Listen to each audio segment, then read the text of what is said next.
By Munna Mishra. Awadh MM studio Balrampur. आप सुन रहे हैं मिथिलेश यादव को। बरहमा सा भैया रहे बहरिया भैया रहे बहरिया। बरहमा सा भैया रहे बहरिया। चला हो लुटल जाई संगे लहरिया लाई के जाओ पैया।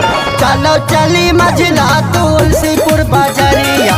चलो चली मझिला हो तुलसीपुर बजरिया। तुलसीपुर बजरिया हो तुलसीपुर बजरिया हो तुलसीपुर बजरिया। चलो चली मझिला तुलसीपुर बजरिया। चलो चली मझिला हो तुलसीपुर बजरिया।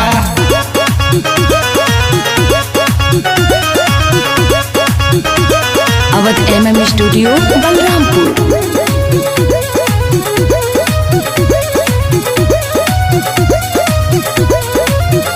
अरे घरवा में रोजे रोजे रहेलू अकेले। रहेलू अकेले भौजी रहेलू अकेले। हाँ लुधियानवा में भैया टेम्पू ढकेले। टेम्पू ढकेले भैया टेम्पू ढकेले।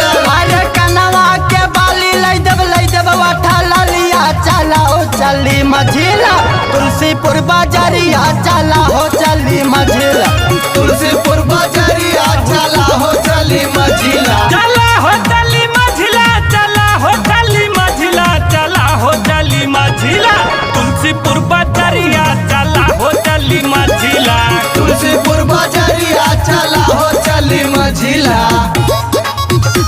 आप सुन रहे हैं मिथिलेश यादव को। Music by Munna Mishra. Awadh MM studio Balrampur. जहाँ जहाँ कहा तू वहाँ लाए जाइब।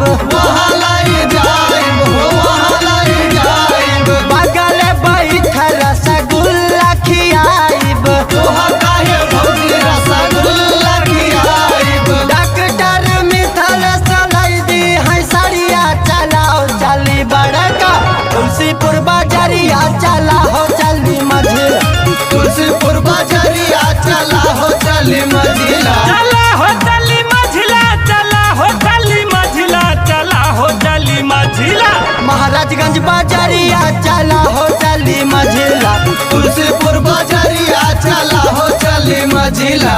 बरहमा सा भैया रहे बहरिया। रहे बहरिया भैया रहे बहरिया। बरहमा सा भैया रहे बहरिया।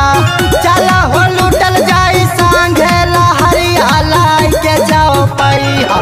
चलो चली मझिला तुलसीपुर बजरिया। चलो चली मझिला